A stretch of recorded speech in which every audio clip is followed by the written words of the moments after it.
Welcome to everyone. आज हम लोग भारतीय संविधान के विषय में चर्चा करने वाले हैं। तो चलिए शुरू करते हैं। मैं मिस्टर विश्वास आपका अपने यूट्यूब चैनल पर स्वागत करता हूं। तो सबसे देखिए, संविधान की अगर हम बात करें तो भारत का संविधान कोई एक पुस्तक नहीं है जिसको हम एक पुस्तक की कैटेगरी में रखें। वह किसी भी देश के लिए, भारत का चाहे भारत देश के लिए हो, किसी भी देश के लिए हो, संविधान एक तरह का एक कह सकते हैं एक कानून होता है जिससे वो देश सुचारू रूप से चलाया जा सके, जिसमें लोगों के कुछ अधिकार हों, उनके कुछ कर्तव्य हों, है ना, एक शासन हो, एक प्रशासन हो, किस तरह से एक देश को सुचारू रूप से चलाया जा सके, उसको विकासशील से कैसे विकसित की ओर ले जा सके, उसके लिए एक कह सकते हैं एक सिस्टम होना चाहिए। उसी सिस्टम का नाम हमारा जो है वो भारत का संविधान है। तो भारत के संविधान के विषय में चर्चा करने से पहले हम उसके इतिहास के बारे में आज हम लोग चर्चा करेंगे, जो आने वाली परीक्षाओं की दृष्टि से बहुत ही इंपॉर्टेंट रखते हैं। तो चलिए शुरू करते हैं। भारत का संविधान, देखिए सबसे पहला देखिए क्या होता है कि सबसे पहले विचार किसके दिमाग में आया कि भारत का एक संविधान सभा होना चाहिए, एक संविधान जिससे हम किसी अपने देश को बेहतर तरीके से चला सकें। तो उसका सबसे पहले विचार किसके दिमाग में आया था? तो सन 1934 में एम.एन. राव साहब थे। इनके दिमाग में सबसे पहले विचार आया था कि एक स्वतंत्र संविधान सभा हमारे देश का एक होना चाहिए। तो स्वतंत्र संविधान सभा का विचार सबसे पहले किसने रखा था? एम.एन. राय साहब ने रखा था सन 1934 में। ठीक है, दूसरा देख लेते हैं। ठीक है, संविधान सभा का गठन जिसे हम कहते हैं कैबिनेट मिशन योजना, ये सर्वप्रथम 1946 में, है ना, कैबिनेट मिशन योजना 1946 द्वारा दिए गए दिशा निर्देशों के अनुसार किया गया था। इस मिशन का जो कैबिनेट मिशन हमारी बनाई गई थी, उसका नेतृत्व किसने किया था? सबसे पहले उसका नेतृत्व पेट्रिक पाटेल लॉरेंस, इसके साथ दो अन्य लोग भी शामिल थे, ये नाम याद रखिएगा, स्टेफोर्ड क्रिप्स और ए.वी. अलेक्जेंडर।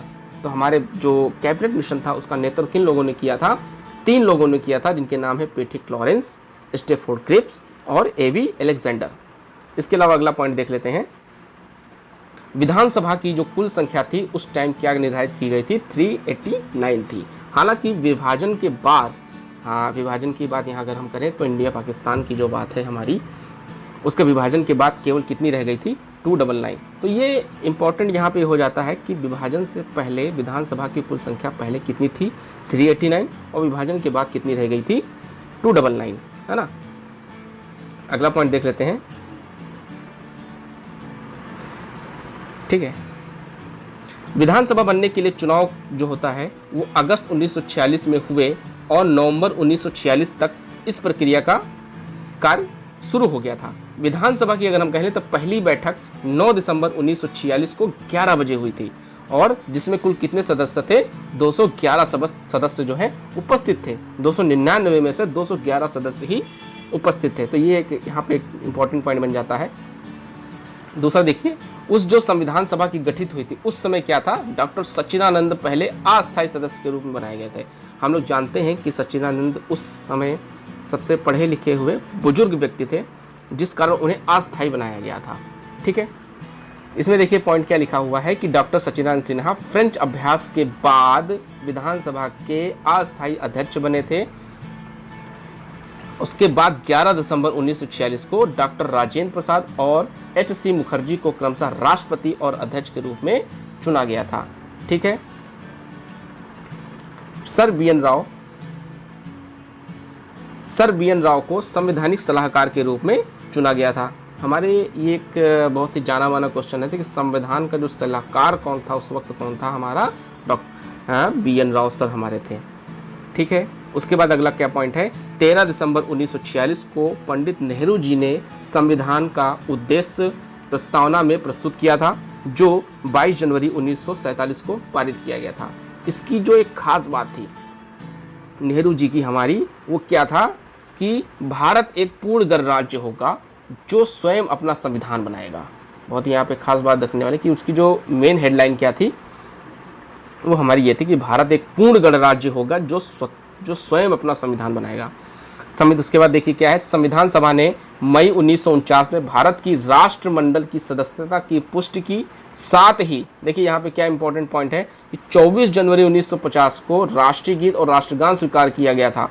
और 22 जुलाई 1947 को राष्ट्रीय ध्वज अपनाया गया था। ये आम क्वेश्चन एसएससी, सीजीएल और बैंकिंग, संविधान से संबंधित ये बातें आपको दिमाग में होनी चाहिए।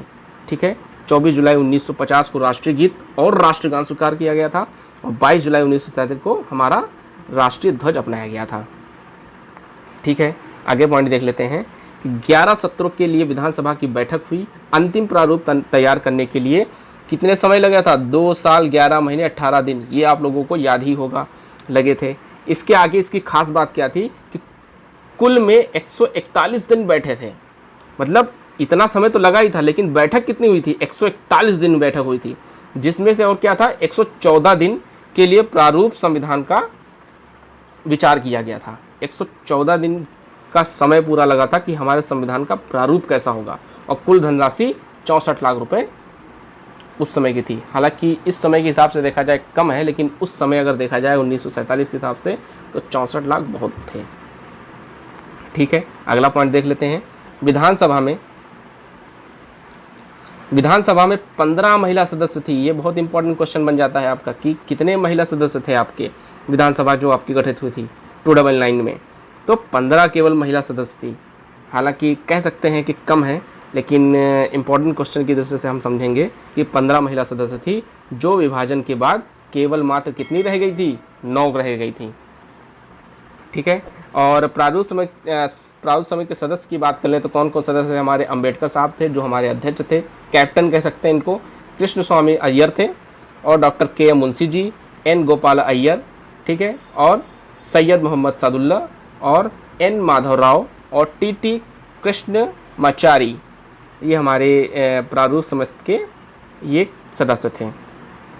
आगे बात कर लेते हैं कुछ इंपॉर्टेंट फैक्ट्स की कि घटक सम्मेलन के कुछ इंपॉर्टेंट समितियां उनके अध्यक्ष। देखिए, हमने जो यहाँ पे समितियां बनाई हैं जो बेसिकली हर एग्ज़ाम के दृष्टि से बहुत ही महत्वपूर्ण इंपॉर्टेंट रखते हैं, सिर्फ उन्हीं अध्यक्ष समिति को लिया है।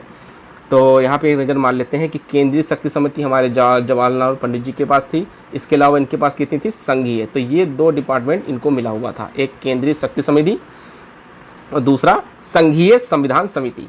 ठीक है, पंडित जी के पास था। उसके बाद क्या था? प्रांतीय संविधान समिति हमारे पटेल साहब के पास था। प्रारूप समिति हम अभी पढ़ा है हमने कि डॉक्टर अंबेडकर के पास था। और प्रक्रिया नियम समिति की अगर किसके पास था तो डॉक्टर राजेंद्र प्रसाद, और संचालन समिति डॉक्टर राजेंद्र प्रसाद।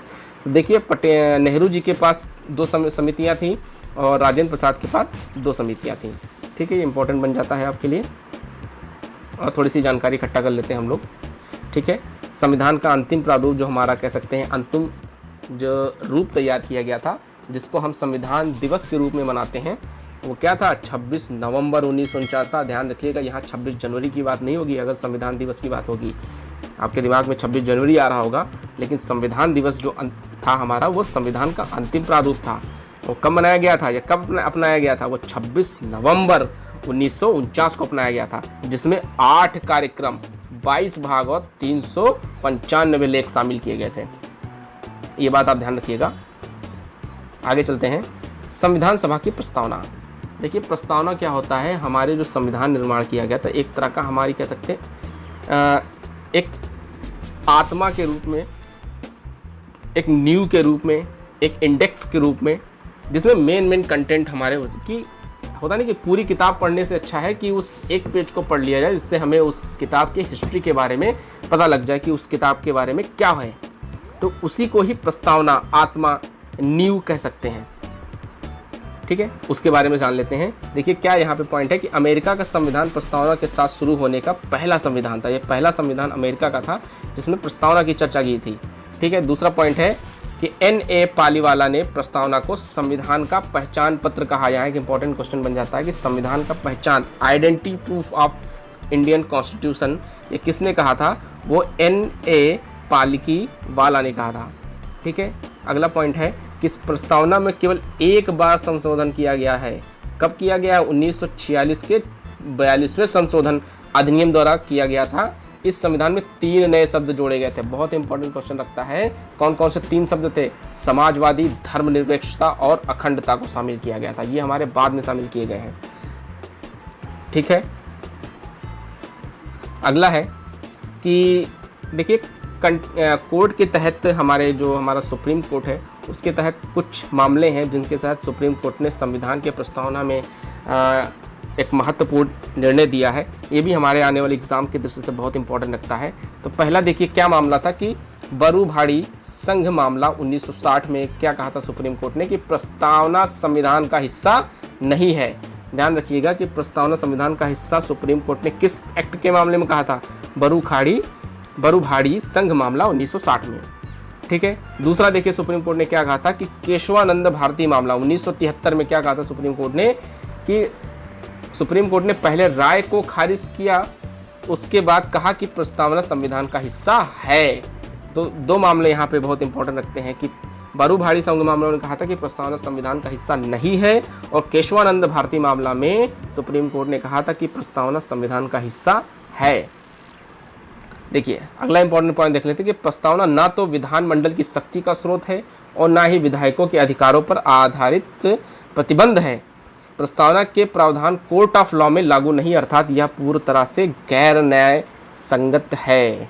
ठीक है। हमारा संविधान किसी पर डिपेंड नहीं, वो अपने आप में एक स्रोत है नियमों का, कानूनों का, शक्तियों का, जो कह सकते हैं किसी विधानमंडल की स्रोत में नहीं होता है। वो अपने आप में एक किसी भी देश को सुचारू रूप से चलाने के लिए न्याय संगत होता है। ठीक है। ठीक है फ्रेंड्स, आज के लिए बस इतना ही रखते हैं। इसका नेक्स्ट पार्ट वीडियो के माध्यम से बहुत ही जल्द प्रस्तुत किया जाएगा आपके सामने। ठीक है, तब तक के लिए थैंक यू।